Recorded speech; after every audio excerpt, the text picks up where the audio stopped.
Hello everyone. तो आज के इस वीडियो में हम बात करेंगे AIB 17 एग्ज़ाम के सिलेबस के बारे में। और जैसा कि आप जानते हैं कि AIBE का जो एग्ज़ाम्स होता है उसके लिए एक पर्टिकुलर सब सिलेबस होते हैं और उस सिलेबस के अकॉर्डिंग आपके क्वेश्चन पूछे जाते हैं।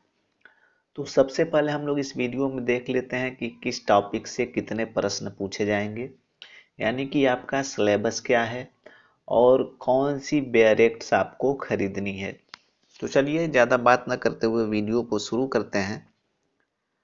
वीडियो को शुरू करने से पहले एक बार फिर से आप सबसे रिक्वेस्ट है, गुजारिश है कि चैनल पे फर्स्ट टाइम विजिट कर रहे हैं तो चैनल को सब्सक्राइब कर लीजिए, बेल आइकन को प्रेस कर लीजिए ताकि ऐसे ही जो भी मैं वीडियो अपलोड करूं उसकी लेटेस्ट नोटिफिकेशन आपको मिलती रहे। और साथ ही साथ अगर वीडियो आपको पसंद आ रही है तो वीडियो को लाइक करिए, कमेंट करिए और अधिक से अधिक अपने ग्रुप्स में, अपने सोशल मीडिया अकाउंट्स पे शेयर करिए। तो चलिए देख लेते हैं कि सिलेबस क्या होता है AIBE का। तो देखिए यहाँ पे टॉपिक भी लिखा हुआ है, यानी कि सब्जेक्ट भी लिखा है और कितने क्वेश्चन उस सब्जेक्ट से, उस टॉपिक से पूछे जाएंगे वो भी लिखा हुआ है और यहाँ पे सीरियल नंबर भी लिखा हुआ है। तो पहला देखिए, पहला है कॉन्स्टिट्यूशनल लॉ। तो कॉन्स्टिट्यूशनल लॉ से 10 क्वेश्चन पूछे जाते हैं, यानी कि 10 नंबर का एक क्वेश्चन 1 नंबर का होता है। दूसरा है IPC यानी इंडियन पिनल कोड जिसे कहते हैं। तीसरा है CRPC यानी क्रिमिनल प्रोसीजर कोड। तो IPC से 8 क्वेश्चन रहते हैं और CRPC से 10 क्वेश्चन रहते हैं। CPC यानी कोड ऑफ सिविल प्रोसीजर से 10 क्वेश्चन रहते हैं। एविडेंस एक्ट से 8 क्वेश्चन रहते हैं। छठा है alternative dispute redressal including arbitration act, इससे 4 क्वेश्चन रहते हैं। फैमिली लॉ को एक बार मैं बता दूं, फैमिली लॉ में जो है फैमिली लॉ में हिंदू और मुस्लिम लॉ दो चीजें आती हैं, तो इस बात को आप लोग ध्यान रखिएगा। हिंदू लॉ की अलग बेयर एक्ट आती है और मुस्लिम लॉ की अलग बेयर एक्ट आती है। तो फैमिली लॉ का मतलब होता है हिंदू लॉ और मुस्लिम लॉ, तो इस बात को आप लोग ध्यान रखिएगा। तो फैमिली लॉ में ये दो चीजें आ गई। तो फैमिली लॉ से आप लोग देखिए कितने क्वेश्चन पूछे जाते हैं। फैमिली लॉ से कुल 8 क्वेश्चन पूछे जाते हैं। 8 क्वेश्चन यानी 4 क्वेश्चन हिंदू लॉ से रहेगा और 4 क्वेश्चन जो है मुस्लिम लॉ से रहेगा। नेक्स्ट है PIL, पब्लिक इंटरेस्ट लिटिगेशन, जो आजकल आप सुनते हैं जनहित याचिका, वो यही है PIL और यहाँ से 4 क्वेश्चन पूछे जाते हैं। नेक्स्ट है एडमिनिस्ट्रेटिव लॉ और यहाँ से 3 क्वेश्चन पूछे जाते हैं। दशा है professional ethics and cases of professional misconduct under BCI rule, यानी bar council of India rules. तो यहाँ से 4 क्वेश्चन पूछे जाते हैं। नेक्स्ट हम लोग बात कर लेते हैं कंपनी लॉ की। तो कंपनी लॉ से जो है 2 क्वेश्चन होते हैं। इन्वायरमेंटल लॉ से 2 क्वेश्चन आते हैं। साइबर लॉ से जो है 2 क्वेश्चन आते हैं। लेबर और इंडस्ट्रियल लॉ से जो है 4 क्वेश्चन आते हैं। Law of tart including motor vehicle act and consumer protection act, इससे 5 क्वेश्चन आते हैं। टैक्सेशन से जो है 4 क्वेश्चन आते हैं। Contract specific relief properties law, negotiable instrument act, यहाँ से 8 क्वेश्चन आते हैं। लैंड एक्विजिशन एक्ट से 2 क्वेश्चन होते हैं और इंटेलेक्चुअल प्रॉपर्टी लॉ से 2 क्वेश्चन होते हैं। तो टोटल 100 क्वेश्चन आपसे पूछे जाते हैं। और 100 क्वेश्चन कहाँ से पूछे जाते हैं मैंने आपको बता दिया। तो यहाँ पे जो भी टॉपिक दिया हुआ है, जो भी सब्जेक्ट दिया हुआ है, इस टॉपिक का आपके पास जो है बेयर एक्ट्स होना चाहिए। तो हर एक टॉपिक का आपके पास बेयर एक्ट्स होनी चाहिए।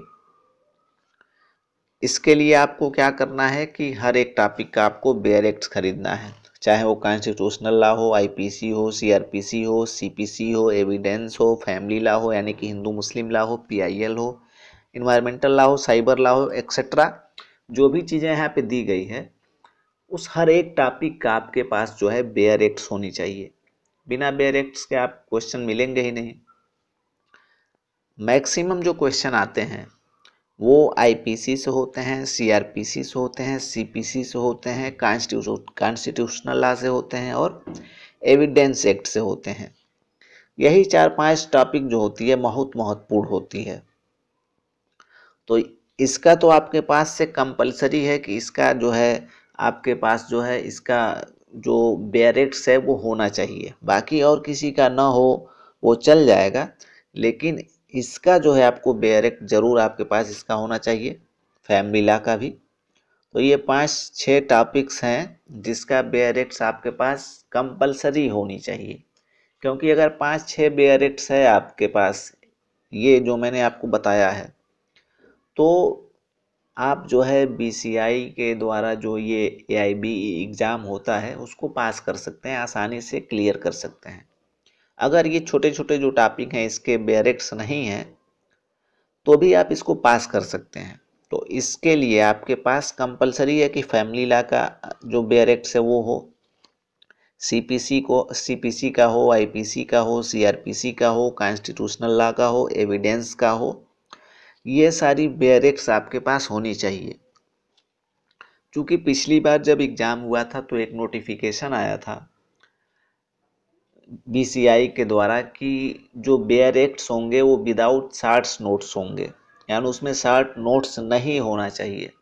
तो चूंकि उस समय तक जो भी बेयरेक्ट्स आते थे, अभी जो बेयरेक्ट्स आते हैं उसमें शार्ट नोट्स दिया रहता है। आप जब बेयरेक्ट्स खरीदेंगे तो ऊपर लिखा रहता है विद शार्ट नोट्स।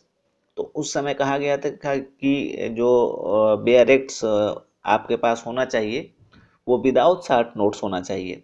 लेकिन बाद में फिर से इसको क्लियरफाई किया गया, दूसरा नोटिफिकेशन आया बीसीआई के द्वारा कि विद शार्ट नोट्स के साथ भी जिनके पास बेयरेक्ट्स है वो बेयरेक्ट्स भी एग्ज़ाम हॉल में अलाउ है। तो इस तरह से विद शार्ट नोट्स के साथ भी उस बेयरेक्ट्स को अलाउ किया गया था। तो अभी एआईबी 17 का जो है नोटिफिकेशन तो आया नहीं है। तो नोटिफिकेशन आया नहीं है इसलिए अब ये कहना मुश्किल है कि जो नोटिफिकेशन आएगा उसमें जो बेयरेक्ट्स के बारे में प्रोविज़न दिया होगा, क्या बेयरेक्ट जो है विद शार्ट नोट्स के साथ होना चाहिए या विदाउट शार्ट नोट्स के होना चाहिए। तो ये जब नोटिफिकेशन आएगा तभी क्लियर होगा। लेकिन यहाँ पे जो टॉपिक मैं आपको बता रहा हूँ, तो यहाँ पे टॉपिक दिया हुआ है 19 टॉपिक टोटल यहाँ पे है। ये टॉपिक सेम ऐसे ही रहेगा, इसमें कोई बदलाव नहीं होने वाला है। यानी कि जो सिलेबस है आपका उसमें कोई चेंजेज नहीं होगा।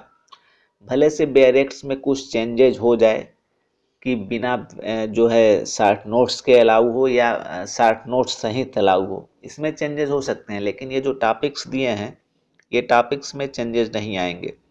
तो वो फॉर्म आने पे ही पता चलेगा कि किस तरह के बेयरेक्ट्स को यहाँ पे अलाउ किया जा रहा है।